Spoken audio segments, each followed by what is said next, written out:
श्री हरिवंश महाराज जी, आपके चरणों में कोटि कोटि प्रणाम। महाराज जी, एक विधवा स्त्री की क्या दिनचर्या होनी चाहिए ताकि वो श्री जी को प्राप्त कर सके? एक जैसे साधु की दिनचर्या होती, विधवा होना कोई मतलब दुर्भाग्य नहीं है मेरी समझ में, क्योंकि मृत्यु लोक है। अब जितने दिन के लिए जो साथी आया था वो साथी चला गया, अब हम अपने असली साथी को खोज सकते हैं। मुझे अवसर मिला, जो अविनाशी पति है, जैसे मीरा जी कहती है, मेरा चूड़ला तो अमर है, क्योंकि मेरे तो गिरधर गोपाल दूसरों न कोई, जाके सिर मोर मुकुट मेरो पति सोई।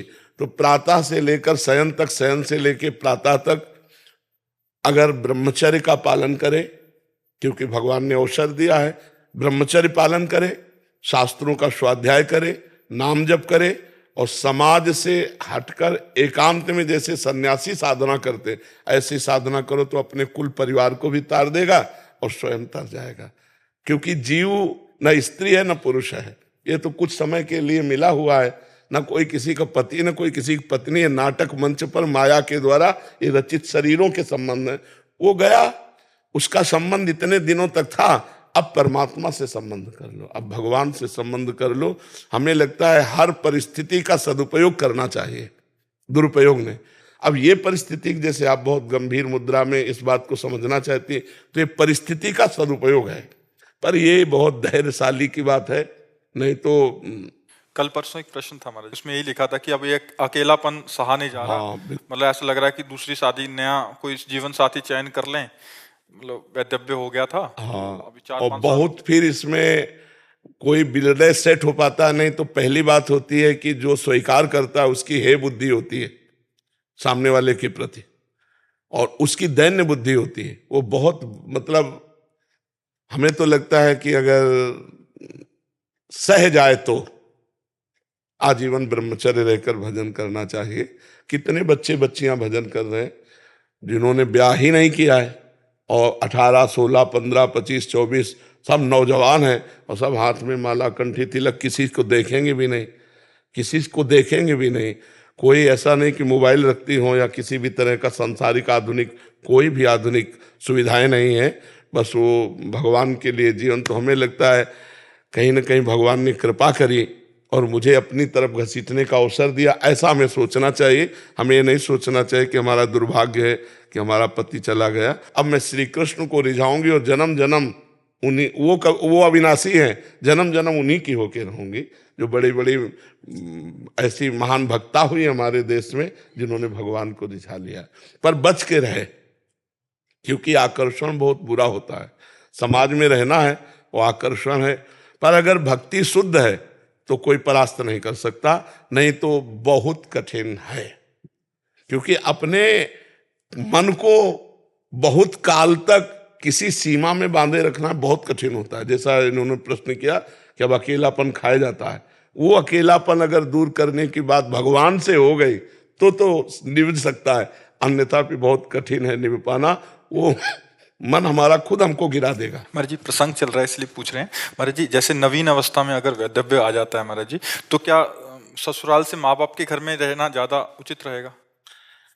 अब ऐसे माँ बाप उदार मिले, भाई उदार मिले तो है, क्योंकि माँ बाप जो बोझा समझते थे वो दोबारा कैसे स्वीकार कर सकते हैं? उनको बोझा ही लगेगा ना। लड़की अगर भाभी है, भैया है, उसे प्यार नहीं देंगे तो माँ बाप तो कुछ दिन के रह गए ना, वो जिंदगी भर टार्चर करें। तो इससे अच्छा है कि वो ससुराल में व्यतीत करे। अगर वहाँ भी जीवन सही ना दिखाई दे तो आजकल समृद्ध भारत है, कोई नौकरी कर लो और स्वयं एक कमरा ले लो किराए का और स्वयं रहना सीखो। हमारी भारत की लड़कियां तो बॉर्डर पे भी लगी हैं, और अपने धर्म से चलो और अपना जीवन जीने सीखो। जीवन, अब वो समय नहीं है कि घर की बातें सहते रहो, और विधवा हो गई तो घर के लोग टॉर्चर कर रहे हैं, कठोर शब्द बोल रहे हैं। नहीं, कोई नौकरी कर लेते हैं, कोई व्यापार कर लेते हैं और अपना जीवन जीते हैं, इस तरह का नहीं। और जो बहुत कम अवस्था में शरीर, जिनका पति का पूरा हो गया, मनो अभिव्याह किया और शरीर पूरा हो गया, तो सब कोई ब्रह्मचर्य तो नहीं रह सकता। उनसे हम प्रार्थना यही करेंगे कि अपने जीने का रास्ता निकाल लें, क्योंकि व्यभिचार से अच्छा है किसी एक पुरुष का वर्ण करके और धर्म पूर्वक चला जाए। अगर हम ब्रह्मचर्य नहीं रहेंगे तो व्यभिचार करेंगे, व्यभिचार करेंगे तो बिल्कुल नरकगामी हो जाएंगे। इससे अच्छा है कि हम किसी एक पुरुष को स्वीकार करके धर्म पूर्वक भगवत आराधना करते हुए फिर चले। और जिनको ये हिम्मत है तो कदापि किसी की तरफ आंख न उठाए और अपने जीवन को जीना सीखे, क्योंकि भगवान ने आपको बल दिया है, कोई बाल बांका नहीं कर सकता। यमुना बाई थी, गंगा यमुना बाई, तो जो ब्रह्मचर्य रहता है उसमें एक सुंदरता आ जाती है। ब्रह्मचर्य एक तेज है। तो सम्राट अकबर का भांजा अजीज बेग उसका नाम था, वो दौड़े पे आया हुआ था आगरे, तो यहां वृंदावन आया होता। उसने देखा इतनी सुंदर स्त्री और 9 युवती और वस्त्र गंगा यमुना स्नान से शरीर में लिपटे हुए थे। तो उसने अब जो उसके साथ थे आदेश किया कि इसको हमारी सेवा में भेजा जाए। बोले नहीं, ये तो संत हैं, कोई संसारिक पुरुष नहीं है, ये नहीं आएंगे। अब उसका मन गलत हो चुका था, वो पदवी पे था, तो उन्होंने कहा अगर आप किसी भी तरह का शासन प्रयोग करते हैं तो समाज बिगड़ जाएगी। तो 2 वेश्याएं उसने खरीदी और कहा, परिचय दिया कि उनको किसी भी तरह छल के द्वारा हमारे पास लाओ। और वैश्याओं ने साधु वेश धारण किया। रसिकानंद वाले में पूरा चरित्र है। अब उनके पास जाने, साधु वेश का तो आदर किया जाता है, मतलब कोई भी कैसा भी हो साधु वेश में आए तो उस वेश का आदर किया जाता है। प्रणाम नमस्कार, बैठी, थोड़ी देर भगवत चर्चा हुई, चली गई। 4-6 दिन रोज आने लगी, फिर एक दिन नहीं आई, फिर दूसरे दिन गई। तो पूछना बनता है ना, बोले सखी आप कल नहीं आई थी?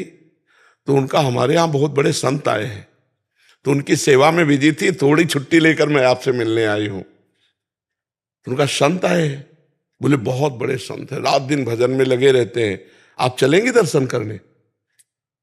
उनको वैसे तो वृंदावन से कहीं जाती नहीं, पर मथुरा की बात है, मथुरा में टिका हुआ था वो, तो चल सकती हैं। तो उनका फिर चलो। अब उनकी तो बात बन गई, पैसा इसी बात के लिए थी, वो नाटक करके उनको वहां महल में, तो उनका संत यहाँ, तो उनका हाँ, तो उनको लगा कि संत है, चाहे महलों में रखो चाहे झोपड़ी में, उनकी क्या स्थिति हो, तो महापुरुष होते हैं। और जो ही अंदर गए सो बाहर से उसने दरवाजा लॉक कर दिया। तब उनको लगा कि कुछ गड़बड़ है क्या। अंदर की तरफ देखा तो बादशाह का भांजा, तो तुरंत अंदर से भगवान का चिंतन किया, प्रभु में फंस गए। अब माया का जाल, तो जो ही सामने बढ़ा तो उनका एक दूर स्पर्श भी मत कर लेना, नहीं तेरा सर्वनाश हो जाए। अब वो कहाँ है बातें समझने वाला, बस उन्होंने श्री हरिवंश श्री हरिवंश श्री हरिवंश, तो उसको दिखाई दिया सिंह, और ऐसा दहाड़ा सिंह कि वो मूर्छित हो गया। और वो सखी अंतर ध्यान, और वृंदावन में रसिकानंद माल में देख लेना, जे भी भगवान को पुकारा, भगवान ने अद्भुत लीला कर तुम अकर्तुम अन्यथा कर तुम। अब इतनी चीख कि वैश्याओं ने भी दरवाजा खोला, और जब जाके देखा तो बस भयभीत था।